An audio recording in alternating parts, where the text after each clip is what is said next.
Alright, let's try number 36. We want to find the equation of the horizontal asymptote of the function. Only horizontal asymptote. Remember, what we do here is check the degree of the top, and then we check the degree of the bottom, and that tells us what to do. So let's do 36 here. We're going to check the degree. So if the degree of the top is 4, that's the highest, the leading term, and the leading term has the highest power on it. So this is the leading term. Power of 4, that means the degree of the top is 4. And here the leading term, which is the term with the highest power on it, is 4, has a degree power of 4 on it, so the degree of the bottom is 4. So when the degrees are the same, you take those leading coefficients and you make a fraction out of the leading terms. So you take the front coefficients here, 5 and 2, and make a fraction out of it, and you say,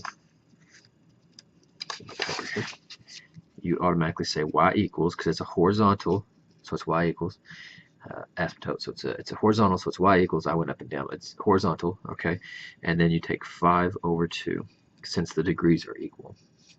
Alright, so that's part A. Part B. Well, the degree of the top is 2, the degree of the bottom is 4. Now when the bottom is bigger, then there is automatically y equals 0. When the bottom degree is bigger, it's automatically y equals 0. That's the rule. Part C. Alright, horizontal asymptote. The degree of the top is 3, degree of the bottom is 2. When the degree of the top is bigger than the bottom, there is no horizontal asymptote. None. There is not a horizontal asymptote. There's an oblique asymptote in this case because it's bigger by 1. When the degree is bigger by 1, then you have an there's no horizontal, but there is a oblique asymptote or slant asymptote, which is what it asks to find number 37. So let's do number 37. Number 7, you'll find it asks, find the equation of the oblique asymptote. Well, if you find the degree here is 2 on top, and then the degree of the bottom is 1. So the top is bigger by 1 degree. So we have an oblique asymptote, and what we do is we use our long division, and we divide this out. So how do you turn an x into x squared? You multiply by x.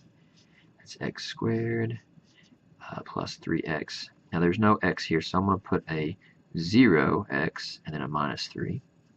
So we subtract. So x squared minus x squared is nothing. 0 minus 3 is negative 3x. And you bring the negative 3 down. So how do you turn an x into a negative 3x? You multiply by negative 3. It'd be negative 3x minus 9. Subtract, and that would cancel. Now, you don't really care about the remainder, so I'm going to stop. And here, right here is my oblique asymptote. You're looking for a linear, basically looking for like a linear equation here. So once you get that, you're done. Excuse me. So I have an oblique asymptote of, for this question, of y equals x minus 3. Part A. Part B. So part B, the top is degree is 2, the bottom degree is 1. So that means we have an oblique here because the top is bigger, the top degree is bigger than the bottom degree by 1. So we're going to divide these into each other. So I'm going to put myself a little spacer in there because there is no x term. It just goes x squared to 7, so I'll put myself a little spacer in there. So we'll turn the x into x squared, you multiply by x. X times that would be negative 5x. Subtract, that would cancel. 0 minus a negative turns that to a positive 5x. Negative, negative makes plus. And then bring that down. How you turn an x into a 5x? You multiply by 5. And that'd be 5x minus 25. But look, I don't care about the remainders. That would cancel. This is all I care about now. Since it's linear, y equals x plus 5 would be my oblique. Sometimes I call it slant, but it's the oblique asymptote. Part C.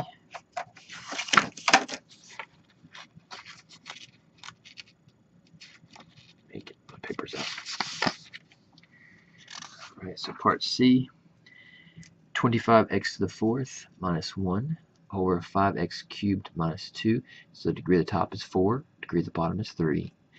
It's bigger by 1, so we're going to find the oblique. So 5x cubed minus 2 is into 25x to the 4th. I'm going to put myself little placeholders.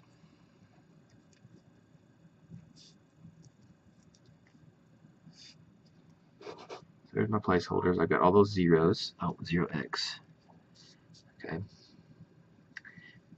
Now we're going to divide this into that. So how do you turn a 5x cubed into a 25x to the 4th? You multiply it by 5x. 5 times 5 is 25. X times x cubed is x to the 4th. Now 5x times negative 2 is a negative 10x.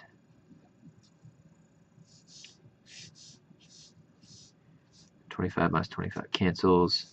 0, 0, 0, 0. Alright, so now 0 minus a negative 10 is a positive 10x. Oh, I said plus. And then you bring down the 1. Now, how do you turn a 5x cubed into a 10x?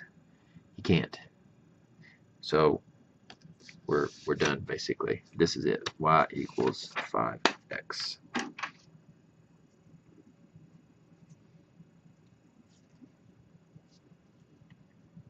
All right.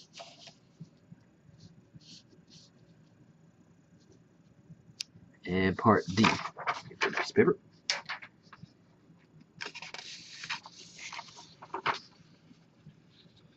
Part D. 3 is the degree up top. 2 is the degree on the bottom. Top's bigger by 1, so that means it's an oblique asymptote. So we're going to divide the bottom into the top.